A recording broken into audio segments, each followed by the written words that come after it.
Bonjour et bienvenue dans ce podcast « Choisir de danser sous la pluie ». En mars 2020, le Covid a bouleversé notre quotidien.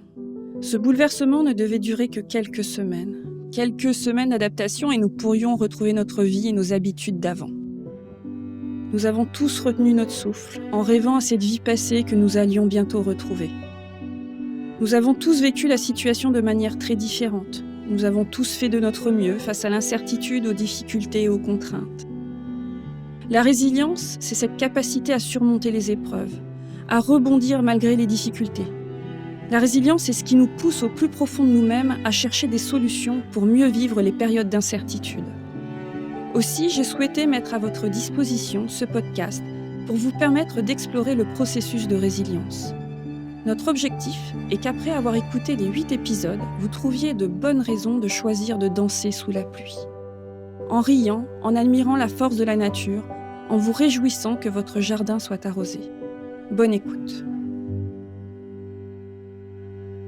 Et bien du coup, Patricia, je suis ravi de vous accueillir aujourd'hui, d'échanger à nouveau. Avec vous, on avait échangé rapidement la dernière fois.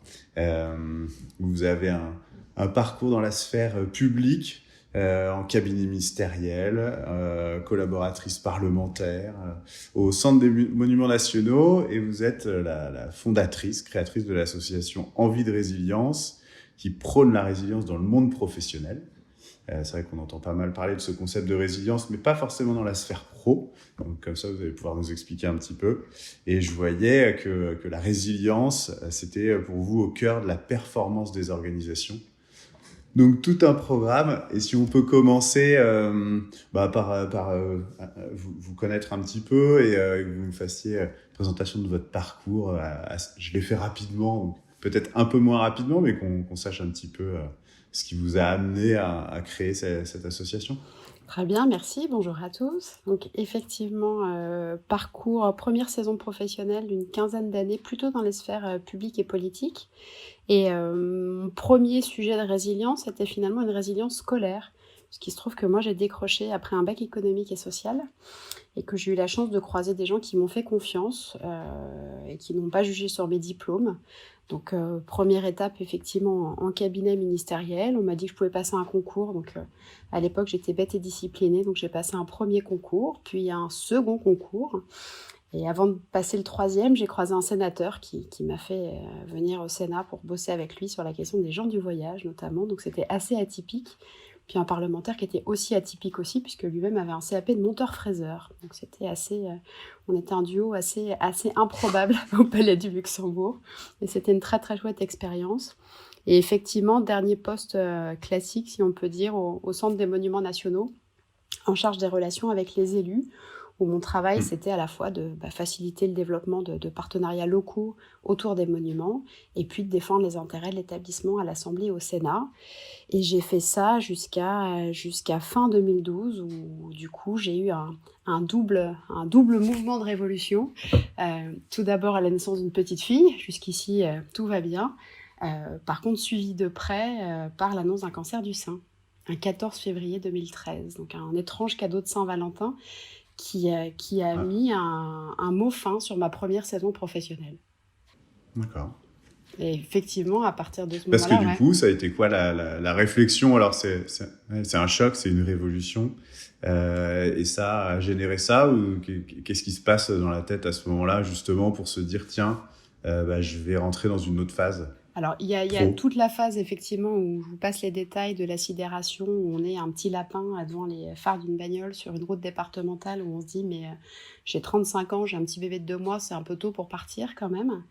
Et une fois tous les protocoles de soins mis en place, finalement, c'est là où le chemin de résilience débute. Et je peux le dire maintenant, sur le coup, je ne pouvais pas le dire.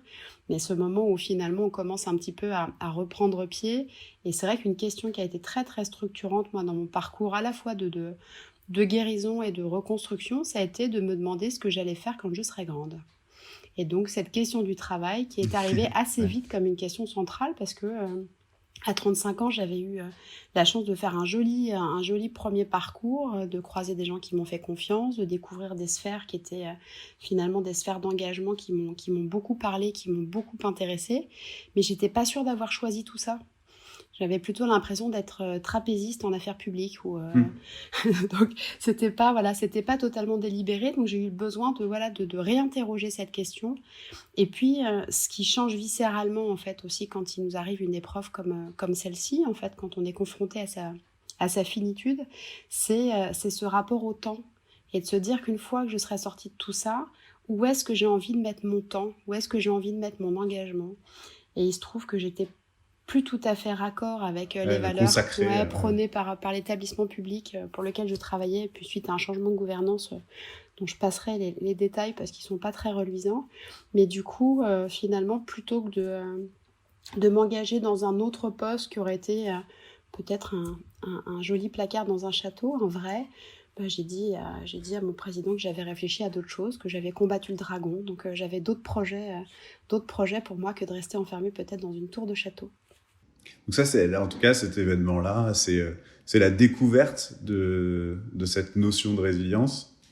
Alors, et du coup, c'est assez souvent le cas, mais c'est de se dire, bon, bah, ok, j'ai fait ce combat-là. Ouais. C'est très progressif parce que pour le coup, j'aurais pas pu mettre ce mot-là à ce moment-là. Alors, je me dis que tous les gens qui traversent des choses, dans la période actuelle, on en parle tellement que finalement, je pense que ce mot arrive vite. Moi, pour moi, ce mot était encore méconnu. Et même, c'était intéressant parce que quand j'ai engagé ma reconversion, je me suis intéressée finalement à ce que devenaient des élus après une défaite électorale. Aujourd'hui, je peux dire, finalement, je m'intéressais à la résilience des élus, mais finalement, même à ce moment-là, c'était pas encore, j'avais pas encore pris conscience de ça. Et du coup, en tout cas, vous le mettez, vu que vous avez pu combattre justement cette maladie, et ça vous donne envie de prendre un petit peu les choses en main dans votre vie pro et du coup perso. Ça implique aussi des changements. Il me semble que vous avez du coup déménagé à ce moment-là. C'est une révolution qui s'est faite en plusieurs phases. J'ai pas déménagé tout de suite, j'étais parisienne. On a mis 2 ans pour quitter Paris, mais finalement avant c'était inenvisageable. Et donc on a passé 5 ans à Lyon et maintenant j'ai même passé la frontière. Je suis passée à l'ouest et j'habite même à la campagne avec une bonne connexion ADSL et qui m'empêche pas de travailler.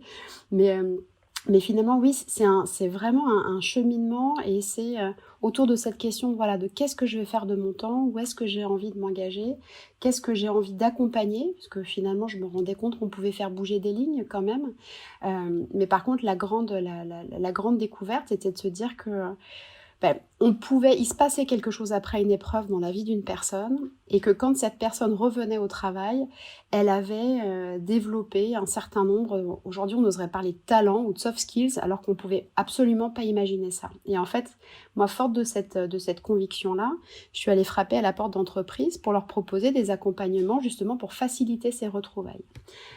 Parce que c'est jamais évident de parler de ces sujets-là, encore plus dans le monde du travail.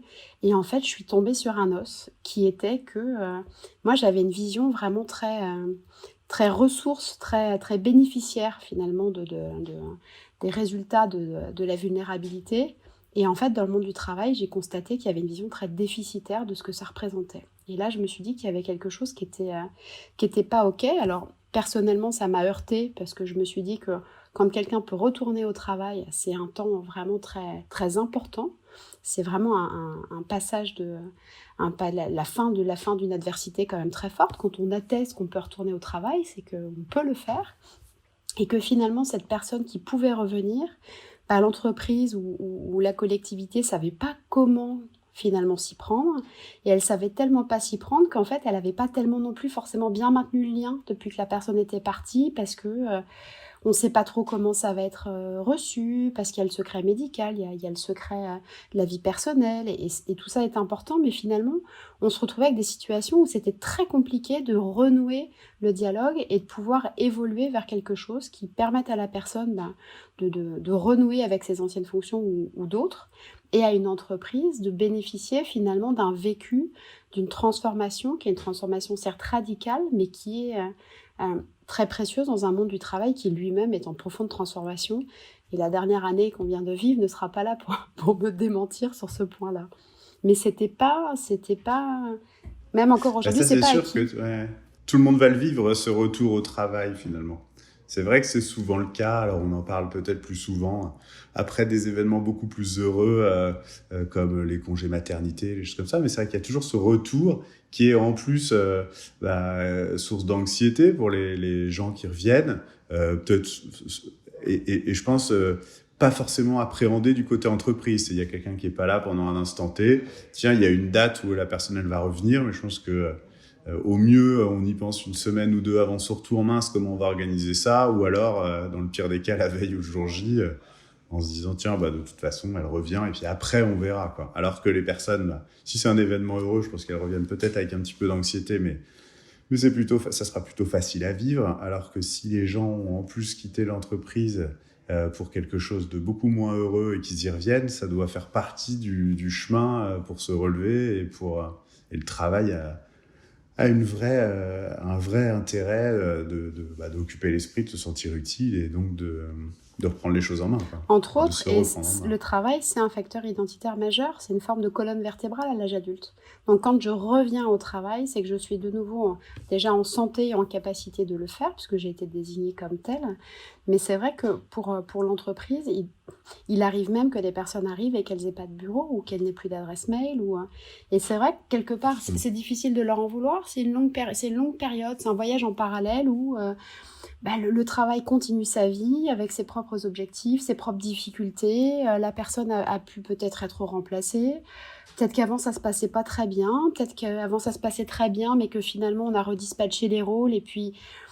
Et on ne sait pas comment faire avec ça. Et c'est vrai que les managers sont peu, voire pas formés à cette question de comment on conduit un entretien de réaccueil après une longue absence, heureuse ou malheureuse, parce que je reviens après un congé maternité. Alors, moi, je connais que le premier enfant, mais c'est quand même un changement de planète. C'est quand même un vrai changement de planète. Donc, quand je reviens, mon rapport au travail, là aussi, a évolué. Ah ouais. Et il est questionné. Il n'a pas été... Moi, j'avais pas questionné mon rapport au travail avant, en fait. Et je pense que nous tous, là, depuis un an, on est dans une situation où finalement on vient réinterroger ce rapport au travail, réinterroger les frontières entre vie pro, vie perso, réinterroger du coup l'organisation même du travail. Et ça, si on se retrouve effectivement, comme vous le dites, avec toutes les peurs qui sont légitimes, parce que en plus ça dépend des pathologies, mais des personnes qui ont vécu des épuisements professionnels, bon, il y a des empreintes qui sont quand même assez tenaces, donc finalement l'objet travail peut effectivement cristalliser des peurs. Et si on a un manager ou une équipe qui n'est pas aguerrie à cette situation et qui a peur de mal faire, il y a des chances qu'elle fasse mal, et qu'elle fasse mal dans les deux sens du terme, alors que c'est pas du tout sa volonté. Et puis l'équipe, pareil, la personne est partie il y a quelques mois, elle a été déséquilibrée, la personne revient, l'équipe est de nouveau déséquilibrée. Et bien souvent, on est dans le non-dit sur ces questions-là, et ce non-dit, il risque de générer effectivement des effets secondaires délétères pour la personne, pour le collectif en termes d'engagement, et évidemment pour la performance. Et c'est pour ça que je dis, voilà, ce lien entre résilience et performance au-delà de la rime. Alors, dans une définition de la performance qui se veut globale, économique et sociétale. Mais c'est un vrai sujet aujourd'hui d'intégrer effectivement ces questions-là pour penser l'organisation du travail quand ça va et aussi quand ça va pas.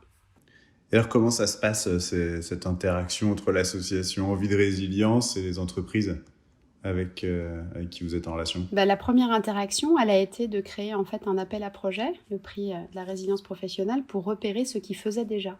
Parce qu'en fait, dans ma première expérience de vie professionnelle, je m'étais rendu compte qu'il ne suffisait pas de donner des conseils pour que les choses bougent, mais que c'était plutôt par la force de l'exemple qu'on arrivait à avoir des choses assez intéressantes.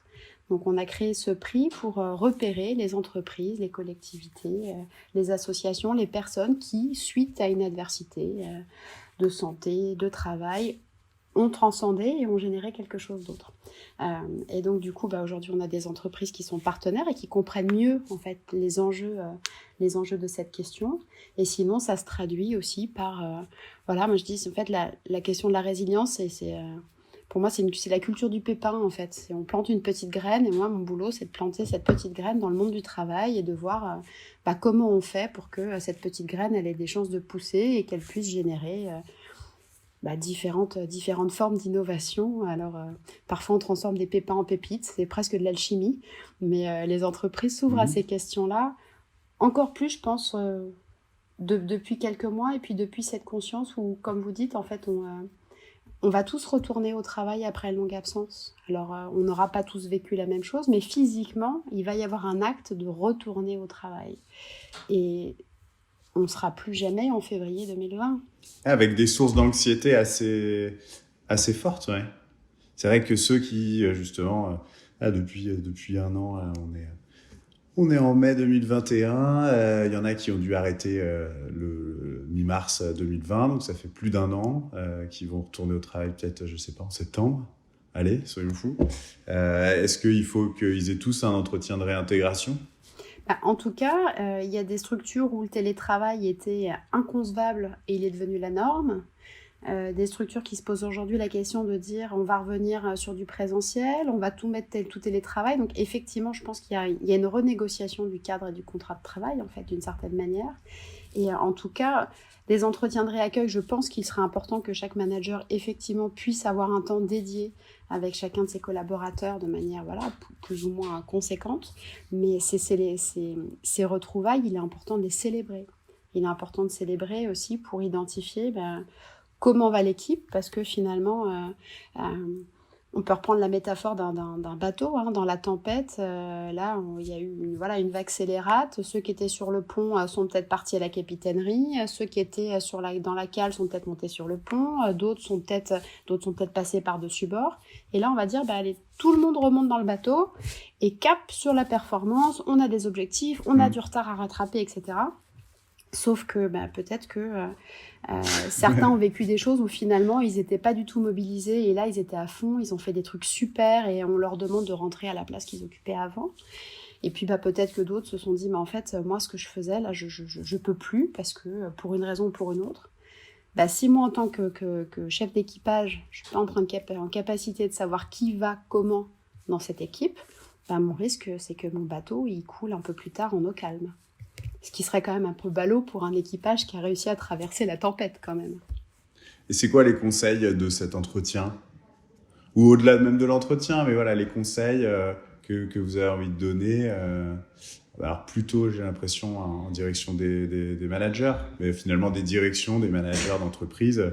Comment gérer de manière un peu globale, parce qu'on est un tout petit peu sorti, mais c'est aussi le contexte aujourd'hui, c'est qu'on va tous se retrouver. Et c'était un peu le constat de ce podcast-là, c'est de se dire qu'il y a beaucoup de gens, quand ils subissent quelque chose de très complexe dans leur environnement, doivent mettre la résilience en œuvre pour pouvoir surmonter, rebondir, transcender.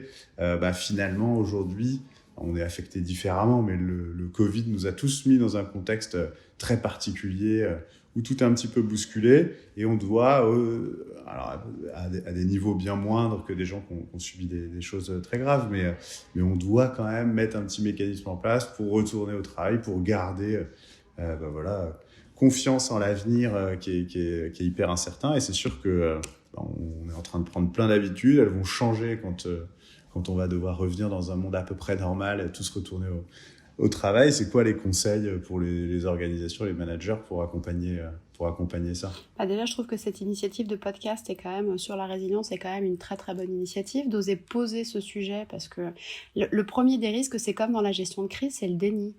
Donc en fait, si je dis ça y est, c'est fini, on est tous déconfinés, on repart tous au travail, c'est super, on est reparti, comme si de rien n'était, comme si rien ne s'était passé, il y a de fortes chances que ça se passe pas bien. Donc la première des choses, effectivement, c'est d'aller chercher à identifier comment ça va en fait, mais comment ça va vraiment dans l'équipe. Donc encore une fois, vraiment c'est important, je pense, de symboliser les retrouvailles, parce que c'est un temps important.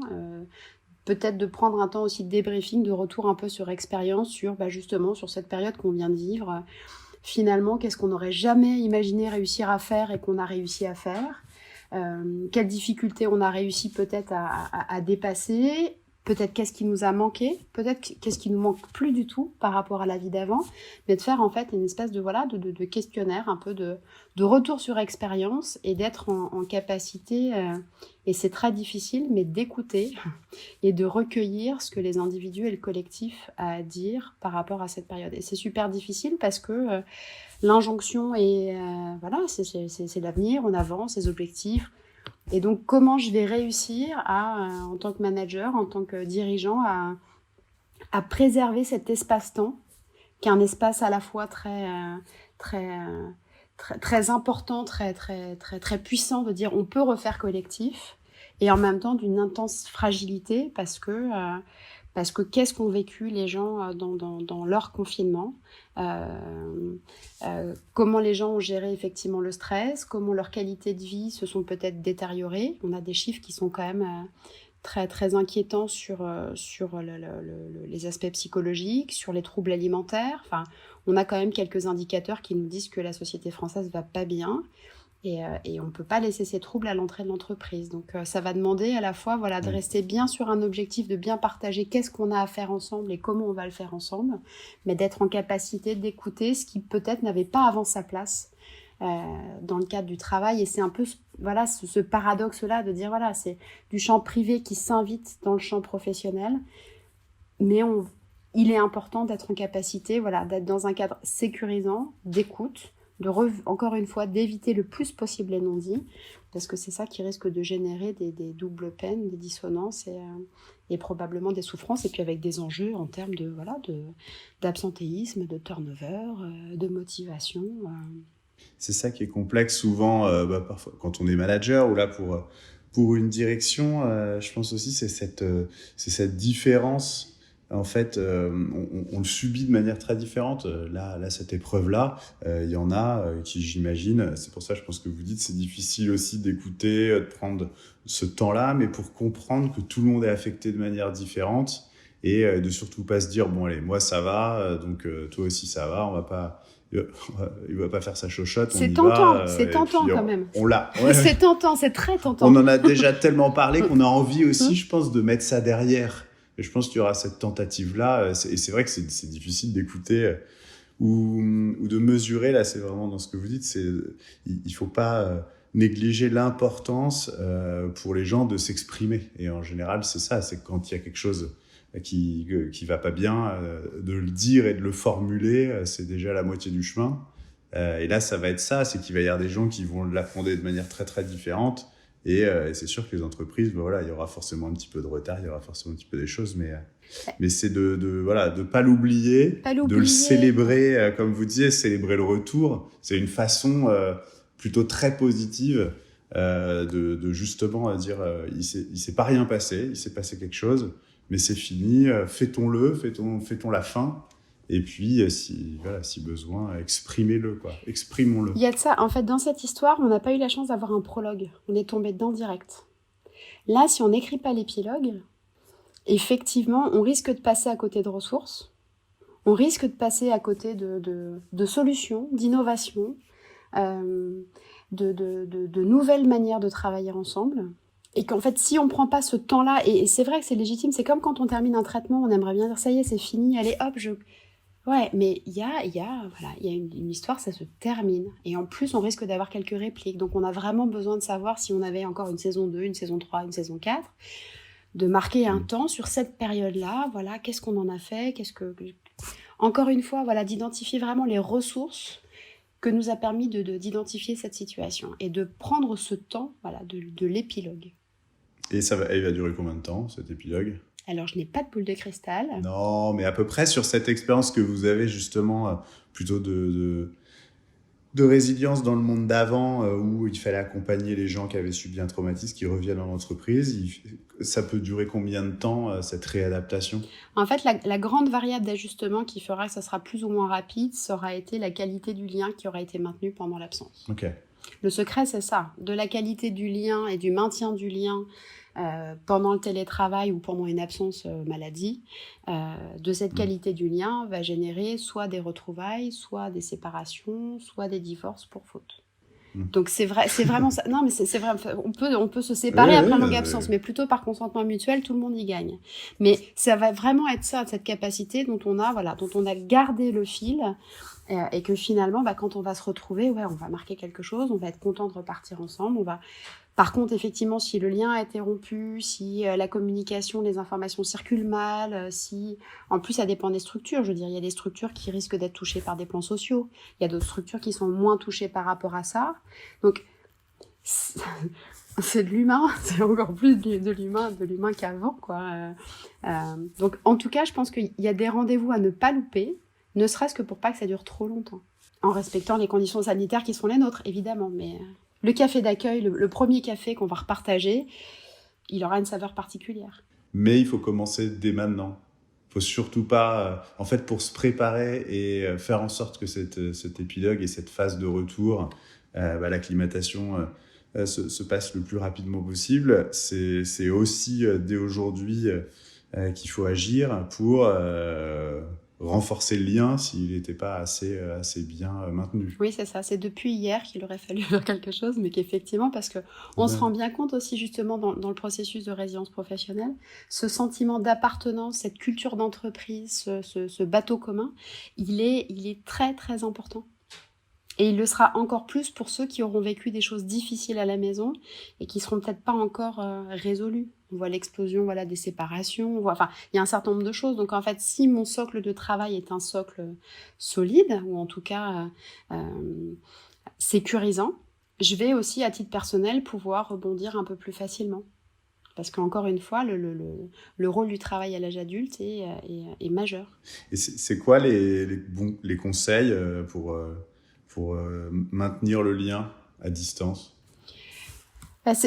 Finalement, on a toutes ces obligations formelles de Zoom, de réunion, mais c'est toute la possibilité effectivement de l'informel, c'est toute cette vigilance aussi un peu partagée de savoir un peu comment ça va quand même, en fait, de prendre le temps de savoir un peu comment ça va. Après, voilà, c'est des temps, effectivement, c'est peut-être des temps de réunion où il n'y a pas d'ordre du jour. Il y a peut-être une réunion par semaine qui est une réunion sans ordre du jour, c'est une idée, mais ou juste de dire, tiens, on vient refaire une semaine comme ça, comment ça a été chez vous? Et encore une fois, finalement, qu'est-ce que cette situation nous apprend sur comment on peut bien bosser ensemble? Parce que là, finalement, je reste avec mon pépin qui a germé parce qu'il a ses propres racines et que le terreau est un peu fertile, donc il sort un petit peu sa tête, etc. Il a besoin d'un climat. Donc il faut un petit peu de pluie quand même, un peu de soleil, un peu de vent, il faut un peu de tout ça. Et en fait, dans l'entreprise, on va pouvoir trouver ce climat. Et cette question du dialogue social, c'est une formidable opportunité de la reposer. Comment on peut travailler ensemble? Comment on peut bien travailler ensemble? Non pas pour dire, moi, entreprise, je suis responsable de ton bonheur, etc., parce que tout ça est discutable. Mais comment on trouve les conditions pour que, dans l'objectif qui est le nôtre, dans la mission qui est la nôtre, on trouve un fonctionnement qui soit adapté aux conditions qui sont les nôtres aujourd'hui. Donc, parce que, encore une fois, notre rapport au travail est interrogé, bousculé, et par ricochet, l'organisation du travail est à réinterroger. Et comment soi-même, parce que là c'était plutôt les conseils plutôt manager, mais un peu pour tout le monde, c'est quoi les conseils pour pouvoir s'approprier ou concrétiser en tout cas positivement cette notion de résilience? Comment on peut soi-même, tout seul déjà, travailler pour voir un peu plus le côté ensoleillé que pluvieux? A priori, on n'a pas la main sur les événements de la vie. Par contre, on peut avoir la main effectivement sur la manière dont on va les appréhender et sur ce qu'on va en faire. Là-dessus, on a finalement 2 leviers principaux qui sont les leviers comportementaux. Donc tout ce que je vais pouvoir mettre en place en termes d'action, en termes de recherche de solutions, en termes de demande de soutien, en termes de vraiment dans l'acte. Tout ce que je vais mettre en place aussi pour me faire du bien, pour soutenir mes besoins, pour veiller un peu à mon hygiène de vie parce que on a pris tous quelques petits kilos et qu'on va peut-être moins faire de sport, mais vraiment d'identifier dans les actes ce qui me fait du bien. Et l'autre volet, il est effectivement mental, et c'est ce que vous dites avec le soleil. C'est le moment de sortir des lunettes de soleil et de regarder les choses plutôt avec ce prisme-là, plutôt que la loupe grossissante qui va nous montrer effectivement tout ce qui va mal. C'est d'aller travailler cette culture un peu mentale, d'aller s'entraîner à regarder un peu plus le verre à moitié plein qu'à moitié vide. Être attentif au moment où on est en train de ruminer. Est-ce que je suis en train d'élaborer ou est-ce que je suis en train de ruminer? Et puis, quelque part, c'est aussi le moment où on a le droit de se lâcher un peu la pression, de se lâcher un peu la grappe et de faire aussi un peu d'autocompassion, de réviser un peu ses exigences vis-à-vis de soi-même à la base. C'est pas maintenant qu'on va être parfait et c'est pas grave. Donc, quelque part, ce sentiment aussi un peu d'indulgence et de gratitude vis-à-vis de nous-mêmes, c'est important. Après, là, on est sur 2 leviers où finalement, on se dit c'est la tête qui peut agir. Le sujet avec la résilience, c'est qu'effectivement, c'est pas un processus intellectuel. C'est un processus de vécu aussi émotionnel et corporel. Et donc, je me dis, dans tout ça, surtout, c'est aussi d'être vraiment attentif à ce que notre corps ressent, en fait. La fatigue, le besoin de s'oxygéner, les douleurs, d'être très attentif à ce que nous dit notre corps, même quand il chuchote, pour justement pondérer ce travail qui pourrait être vraiment dans la tête et qui ferait que non pas on serait dans un processus de résilience, mais de résistance, et pas la résistance à Jean Moulin, non, la résistance de l'épuisement. Donc, on peut agir, on peut regarder les choses du bon côté, c'est important de s'entourer, c'est important de chercher ce qui nous fait plaisir, mais d'essayer toujours d'avoir un petit moment de contact avec soi-même, sur comment à l'intérieur de moi, comment ça va en fait. Et si ça va pas? Et bien si ça va pas, bien sûr, apprendre à écouter et puis surtout on dit en fait un des facteurs de protection dans le processus de résilience, c'est aussi la capacité à demander de l'aide et à se faire aider en fait, parce qu'on a le droit de ne pas aller bien et alors oui, en plus on peut toujours relativiser. Certains ont perdu des proches, certains sont dans des Covid longs, peut-être que ce qu'on vit est peut-être pas si grave que pour d'autres, etc. Il n'y a pas de hiérarchie dans la souffrance. Donc quand je ressens que je ne vais pas bien, c'est de regarder autour de soi qui peut faire office de tuteur de résilience pour que cette petite graine, si elle a la tige un peu fragile, elle puisse prendre appui. Alors ça peut être un collègue, ça peut être un ami, ça peut être un thérapeute, ça peut être un lieu, ça peut être un album, ça peut être un instrument de musique, mais en tout cas d'aller trouver un tiers qui vienne soutenir cette période de fragilité, parce que en plus, il n'y a jamais de résilience individuelle et solitaire. C'est un exercice, c'est une conjugaison, comme on dit un peu en riant, mais c'est du singulier pluriel.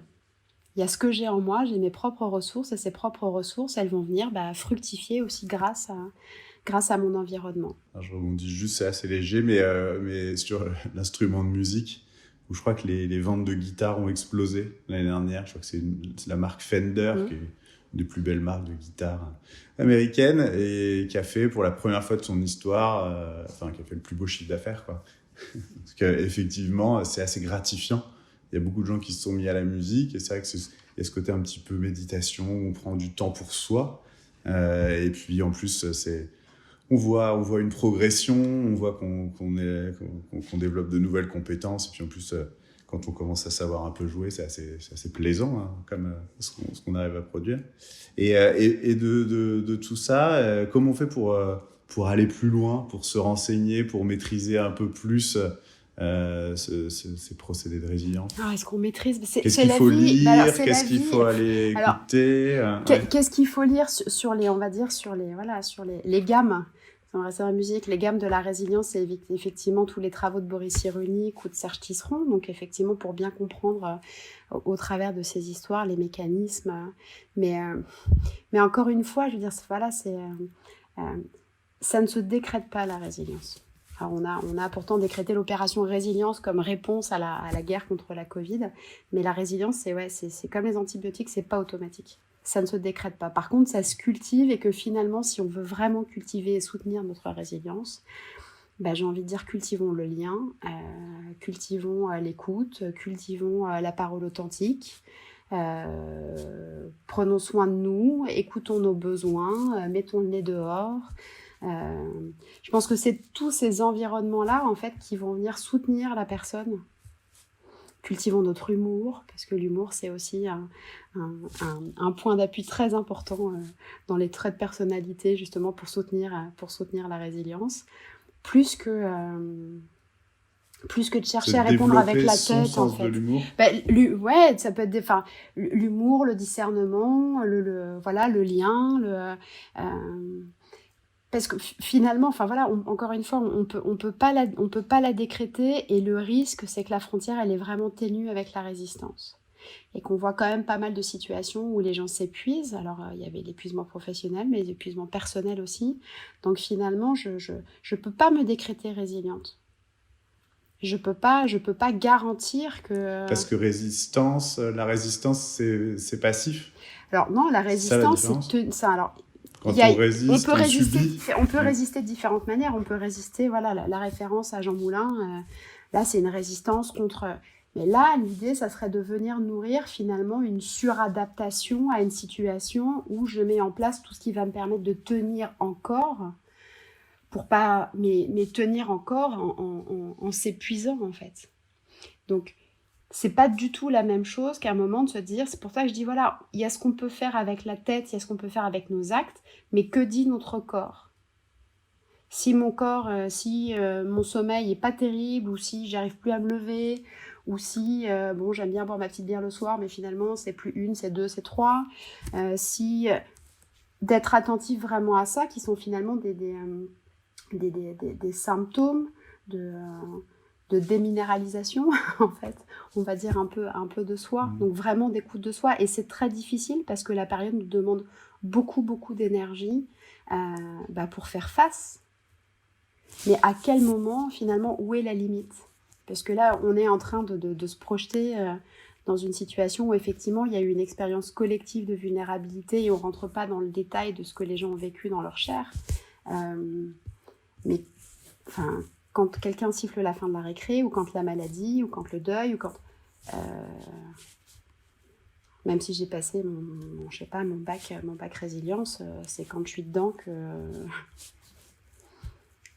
que je vais faire avec ce que j'ai en moi et que finalement mes traits de caractère, les gens qui m'entourent, les endroits que je fréquente, c'est ça qui va faire la différence. Et quand bien même j'aurais lu tout Cyrulnik. Ouais. Ok. Bah, je trouve qu'on a déjà fait un beau tour. Est-ce qu'il y a des choses que vous auriez voulu rajouter ou qu'il faut savoir pour pouvoir appréhender de manière plus positive tout ce contexte-là ? Je pense que c'est déjà...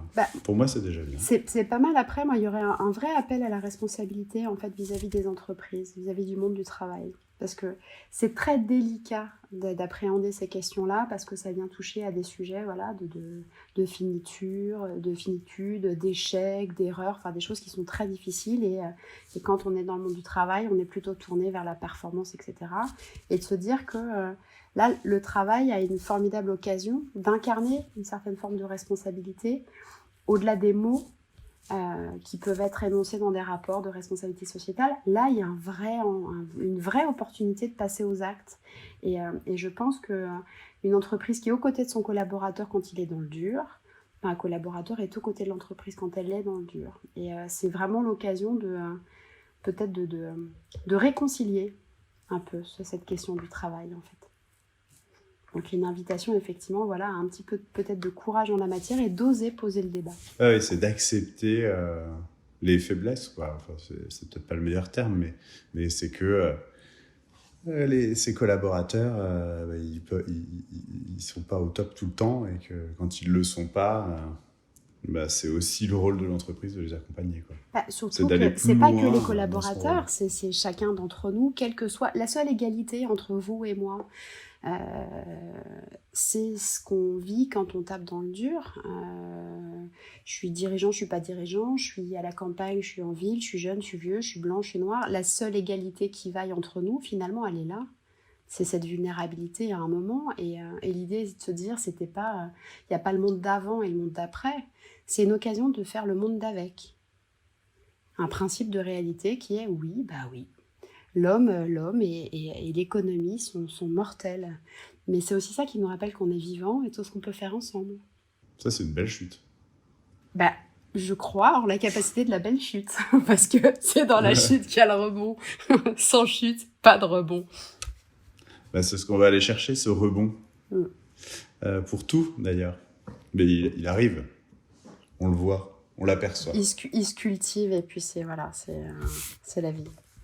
Bon, alors, est-ce qu'il y a des beaux exemples, je sais pas, d'entreprises qui ont fait soit de très beaux progrès, ou finalement, quand vous les avez contactés, qui avaient déjà des mécanismes en place pour accompagner ça. Alors, c'est un sujet qui est hyper dur parce qu'on touche au management. Je crois que la stat, même si j'aime pas les stats, mais celle-là, elle est assez rigolote, c'est que ça doit être autour de 70-75% de gens qui sont mécontents de leur manager. S'ils sont mécontents, c'est que soit Ils ont une attente, en fait, du management ou de leur manager qui est un peu trop... qui est décalé par rapport à la réalité, ou alors que c'est vraiment hyper dur d'être un bon manager, ou les deux. Mais c'est quoi les belles J'ai les envie beaux de dire exemples que vous avez réponse vus le 17 juin au matin au CNAM à Paris pour la remise des prix de Ah, la résilience pour le trophée, professionnelle. ouais. Voilà. Ouais. Non, il y a des belles histoires sur la première édition. Moi, j'avais été très marquée par Franprix qui avait mis en place un programme d'inclusion des SDF. En fait, un jour, il y a un Oui. directeur de magasin qui appelle la RH, on dit j'en peux plus d'appeler les flics. J'en peux plus, en fait. Et ils ont monté un programme avec Emmaüs Défi. Et aujourd'hui, il y a des CDI qui sont signés par des gars qui buvaient des coups à longueur de journée devant les boutiques. Après, moi, je me dis, et c'est là où on pourra mesurer qu'on a réussi à faire du boulot, c'est qu'aujourd'hui, il y a plein d'entreprises qui ont mis en place des choses, mais en fait, elles sont quand même pas bien positionnées vis-à-vis du burn-out. Et du coup, ça les empêche de communiquer aussi là-dessus. C'est vrai qu'après, ou celui qui aura le trophée de la résilience, mais il tend un peu le bâton pour se faire battre s'il n'est pas irréprochable, quoi. Ça demande un petit peu de congruence. Disons que voilà, on peut accepter. Alors, c'est pas le trophée, c'est le prix, parce que l'idée c'était le prix à payer. Alors, même si j'en suis revenue du prix à payer, mais c'est un autre débat. Mais c'est sûr que ça demande. Aujourd'hui, c'est beaucoup plus facile pour une association de candidater parce que qu'une entreprise. Alors, il y a des entreprises qui ont candidaté aussi, mais les grosses boîtes, elles n'ont pas osé y aller encore.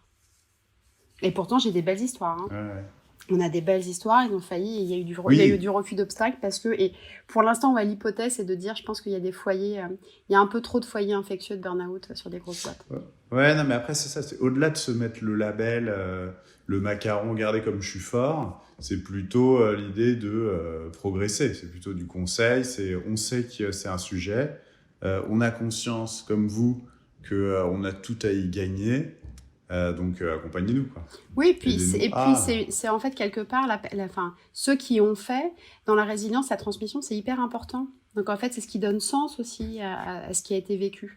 Donc ceux qui font sont aussi là pour donner la permission à d'autres de se dire tiens, on va y aller, et puis peut-être même que vous allez pouvoir nous aider parce que vous avez peut-être rencontré des écueils, peut-être qu'on va... Et moi, l'idée, ça serait vraiment de réussir à mutualiser tout ça, les bonnes pratiques, et de faire des groupes de pairs un peu inter-entreprises sur la mise en place de politiques aidants, d'inclusion des jeunes par le sport, par je ne sais quoi, tout ça, quoi.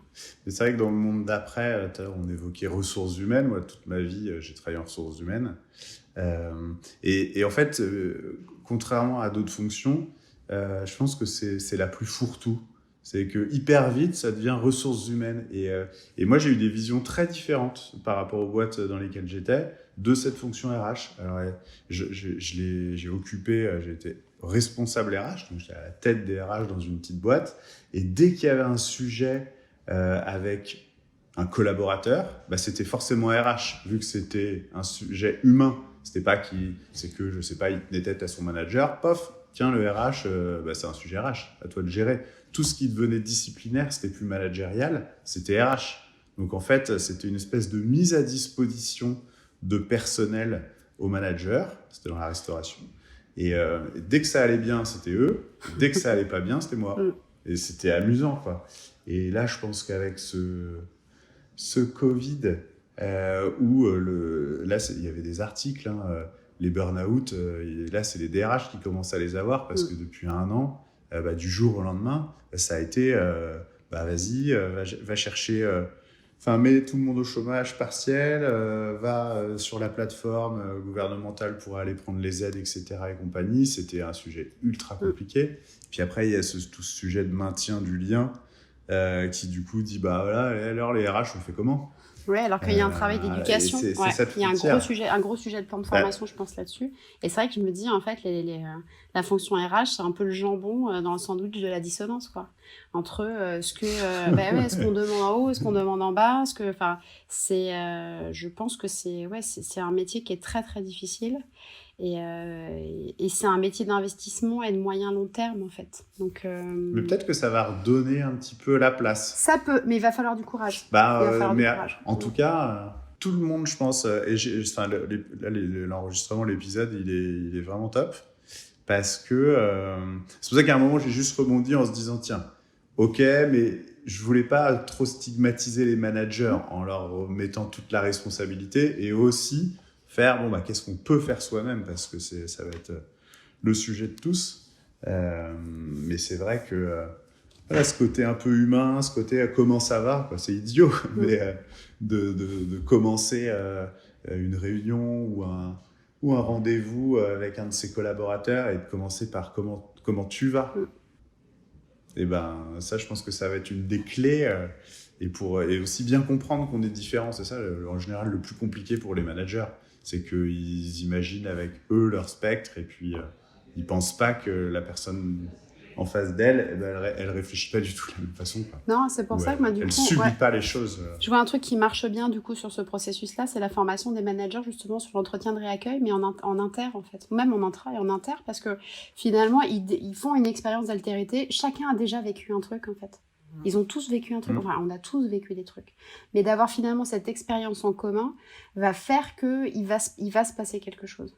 Et je crois que l'enjeu, il est vraiment là, de pas se planquer derrière le contrôle, derrière le stress, derrière... Ça va être tentant, hein, franchement, parce que ça va être super difficile. Mais de créer vraiment des espaces de dialogue, quoi. Des espaces où on peut... Mais ça va, mais encore une fois, je dis franchement, ça va vraiment demander de courage. Vraiment. Les formations sur l'entretien de réintégration, c'est ce que vous faites, vous ? Aussi, ouais, du coup. Moi, pour l'instant, je me spécialise, donc je plante les graines dans le cadre des conférences comme ça, parce que je trouve que ça plante un peu le décor, et puis ça laisse à chacun un peu son propre cheminement. Et de manière très pratico-pratique, tout ce qui est formation en réaccueil, sur une journée, on peut faire... Franchement, il se passe vraiment des choses très, très intéressantes. Très intéressantes. Et de voir après, justement, comment ça va changer des choses de l'intérieur. Parce que là, on peut décloisonner les fonctions, en plus. Justement, c'est pas le responsable RH qui est là. On peut se retrouver avec du DGS, on peut se retrouver avec du manager, on peut se retrouver... parce que finalement, ça me fait penser aux questions de sécurité. On parle de vigilance partagée dans les métiers de la sécurité. Donc, sur le port des ETI, les machins, etc. Donc, mais finalement, là, on est dans le même sujet de vigilance partagée. Sauf qu'on ne l'a pas forcément encore identifié. Je pense qu'il y a plein d'endroits où ça n'a pas encore été identifié, que c'était un vrai sujet de retour au travail après une longue absence, même s'il n'y a pas eu d'arrêt de travail. Ça peut être justement cette vigilance, c'est pas que au manager de détecter si son collaborateur il va pas bien, mais c'est à tout le monde, peut-être de remonter l'info et d'avoir une sorte de bouton un peu pour sonner l'alerte en disant attention, là, je sens qu'il y a quelque chose qui va pas. Moi, je voyais des cas où en fait il y a eu des remontées où une femme qui faisait une réunion, à chaque fois on entendait le mari qui hurlait derrière, tout le temps. Ouais. Bon, quand on l'a revu, on a pris de ces nouvelles un peu différemment, quoi. Donc, et c'est vrai que c'est toute la difficulté de dire, voilà, c'est pas intrusif. Là, c'est vraiment se préoccuper de l'autre, quoi. Enfin, a priori, alors on nous a parlé de distanciation sociale, c'est couillon, parce qu'on aurait dû appeler ça autrement, parce que finalement, je trouve que c'est un peu... Mais c'est le moment où on était censé prendre soin des uns des autres, se protéger etc. Donc, il faut réussir quelque part un peu à recultiver ça aussi, quoi. C'est ce moment où, effectivement, on a le droit de s'inquiéter pour l'autre, et puis l'autre peut nous dire, c'est bon, tout va bien, mais en même temps, on peut aussi, dire, est-ce que vraiment ça va ? Non, mais c'est aussi ce côté... Le vie pro, vie perso, surtout avec, je pense, la maladie, ou alors, effectivement, avec ces problèmes de couple, où là, il y a ce côté un peu mal à l'aise, ou de se dire, tiens, j'ai pas le droit d'y aller. Parce que, voilà, moi, je suis manager, je vais pas lui parler de son mari, ou je suis l'entreprise, donc il faut surtout garder ce secret médical, cette sphère-là, j'ai pas le droit d'y aller. Et juridiquement, des clés, je pense que c'est vraiment, il y a le juridique. Et je veux dire, sur la question du maintien du lien, c'est sûr que je ne vais pas envoyer des mails à quelqu'un qui a arrêté, mais par contre, lui envoyer un petit texto de temps en temps lui disant, écoute, j'ai une petite pensée pour toi aujourd'hui. Rien que ça. Rien que ça. Et de dire, putain, j'existe encore pour l'autre. J'existe encore. Oui, ça peut pas être considéré comme du harcèlement, même avec un arrêt de travail. Par contre, tu fais pas 10 textos à la suite parce que la personne ne répond pas. Il y a la limite de ça, mais je veux dire, quelque part, c'est terrible, c'est encore ce foutu, ce bon sens, tu sais, le truc qui a priori a disparu et qui coûte rien, mais qui finalement peut rapporter gros, quoi. C'est juste.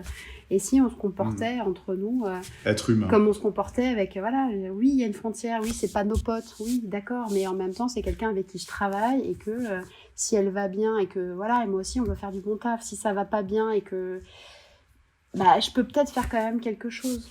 Je peux peut-être lui en parler sans être... Après, il y a toute cette fonction de tuteur de résilience. Comment j'en parle sans trop en faire non plus, quoi. Voilà. Eh ben super, on pourrait continuer pendant une Ouais, heure, je pense que c'est il y a de la facile. matière. Et- On peut faire un tome 2. Ouais. Non, mais là déjà on a fait deux étapes, on a fait une phase un peu plus formelle, une un peu moins. En tout cas, merci beaucoup Patricia, rien. j'étais ravi de cet échange, je trouve que c'est très concret, ça permet de regarder un petit peu tout ça différemment, donc c'était complètement l'idée.